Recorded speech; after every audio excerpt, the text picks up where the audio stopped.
behind her back. It happened when I was 15 years old, during one of those long, heavy summers in the countryside of northern Georgia, the kind that felt too quiet for too long. My brother Luke was 18 then, restless and fearless in a way older brothers tend to be.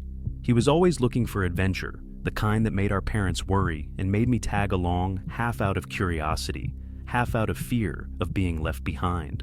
That summer, Luke had heard whispers about an old house on the outskirts of our county, the Holloway place, as people called it. Locals said it was once a grand two-story home, built before the Great Depression, but left to rot after the Holloway family vanished one night in the 1960s. No one ever lived there again. Windows broken, roof sagging, yard swallowed by vines. The kind of place that shows up in the background of ghost stories and old photographs. But what made the house infamous wasn't just its decay. It was her. People in the nearby town of Fairwood had a name for her. The lady with her hands behind her back. Supposedly on foggy evenings, drivers who passed the turn-off road swore they saw a woman walking alone along the cracked pavement, head tilted, smiling, her hands clasped neatly behind her like she was taking a pleasant stroll. No one ever saw her face up close, and those who tried to follow her said she disappeared into the trees without a sound. Some said she was the spirit of Mrs. Holloway, who went mad after her husband and children died inside that house. Others claimed she was no ghost at all, just something that looked human enough to lure people closer. Of course, Luke didn't believe a word of it. He loved the thrill of proving stories wrong, and I think deep down, he wanted to see something just once, to have that "I told you so" moment for the rest of his life. So, one sticky August afternoon, he decided we were going to explore the Holloway house. We parked the car behind a cluster of oak trees just off an old service road, hidden from sight. From there, we had to walk about half a mile down a cracked, weed-covered concrete lane, the kind where nature had already started taking back what man had abandoned. The cicadas were screaming from the trees, and the air was heavy with that late summer stillness where every sound carries too far. We'd been walking maybe 10 minutes when Luke slowed down and glanced behind us. I followed his gaze, and that's when I saw her. A woman was walking down the road in our direction, about 100 yards away. She wasn't rushing, just strolling, calm and steady, her hands clasped neatly behind her back. Her dress looked old-fashioned, like something from a Sunday church photo. Pale blue, with a bit of lace at the collar. Her hair was long, brownish gray, and brushed straight down her back. I whispered, "Luke, who is that?" He muttered, "Probably someone from town. Just keep walking."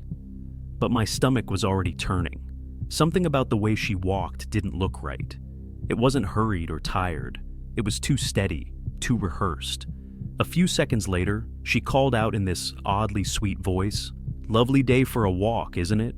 Luke forced a laugh. "Yeah, sure is," he called back. We kept walking, picking up the pace slightly. I didn't dare look back again, but I could feel her eyes on us. That unblinking stare you somehow know is there even without seeing it.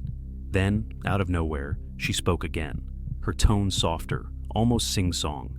"I have to go to bed now." Luke stopped. I felt him freeze beside me. His hand reached out and tugged me forward hard, whispering, "Don't look back." But I did. Even a half-full glass sat on the mantel, long evaporated but still leaving a ring of residue behind. When Luke opened the fridge, he gagged and slammed it shut. "Jesus, smells like something died in there." "Maybe something did," I whispered. He laughed nervously, but it didn't last long. We explored room by room. The wallpaper peeled in long strips, the mirrors were fogged with age, and the sound of our footsteps echoed like someone else was following us. In one of the bedrooms, a child's toy sat on the floor, a stuffed rabbit with one eye missing. I couldn't help but feel like we were being watched. When we got to the basement, the air grew colder. The smell of earth and rot was overwhelming. The carpet down there was blue once, now stained and frayed. Old boxes, furniture, and papers were scattered around as if someone had gone through them in a hurry. Then came the sound, a sharp thump from upstairs. We froze. Luke looked at me, trying to play it cool, but his voice cracked when he whispered, "Old house settling. That's all." We waited, silence. Then another sound, this time lighter, slower. Footsteps. Luke grabbed my arm. "Let's just check upstairs quick and go."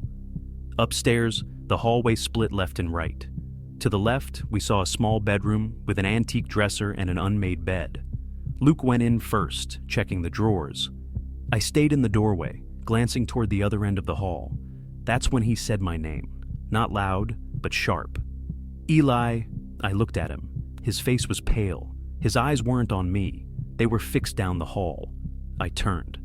At the far end of the hall, standing in the doorway of another bedroom, was her, the same woman, the same calm smile.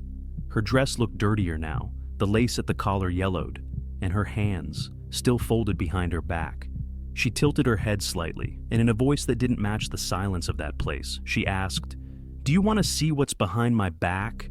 Luke didn't hesitate. "Run." He shoved me toward the stairs so hard I nearly fell. We bolted down the steps, through the living room, and out the front door, the sound of our own breathing deafening. When we finally reached the road again, I glanced back once. The house was still. Every window black. No movement. But halfway back to the car, I stopped dead. The grass on the side of the road was bent, trampled, as if someone had just walked through it, freshly, the direction from the house, toward us. We didn't say a word the whole drive home. Later that night, Luke sat on the porch smoking a cigarette, staring at nothing. "You think she was real?" I asked. He exhaled slowly. "I don't know, man. But she was behind us the whole time. Maybe she never left." That was the last time we ever talked about it. A year later, Luke moved away for college, and I tried to convince myself we'd just run into some eccentric woman. But deep down, I knew something wasn't right. Because a few months after that, I was at a gas station near Fairwood, and I overheard two old men talking. One of them said he was driving back from the city late at night, when he saw a woman walking along the old Holloway road. Said she smiled at him when his headlights hit her, hands folded neatly behind her back. He didn't stop. Nobody ever does. And every so often, on muggy summer nights when the air feels too still, I swear I can hear her voice, soft, almost friendly, echoing in my head. "Do you want to see what's behind my back?" If this gave you chills, don't forget to like the video and subscribe for more terrifying encounters. She was closer, maybe 20 feet away now, still smiling, still walking, hands folded behind her back. Her eyes looked bright and hollow at the same time, like two pieces of glass catching the light. We didn't say a word after that. We just walked faster, almost jogging until the overgrown grass on either side of the road got thick enough that we lost sight of her. When Luke finally turned around, she was gone. No sound, no footsteps, nothing. He muttered, "Probably cut through the woods. Weird lady." But I knew he didn't believe that. When we reached the Holloway house, the place was worse than I'd imagined. The front porch sagged under its own weight. Ivy crawled up the sides like veins, and every window was black, like eyes watching from the inside. The air smelled of mold, wet wood, and something faintly metallic. Luke found an old window on the side that had already been shattered and helped me climb in. The moment my shoes hit the creaky wooden floor, I felt the temperature drop.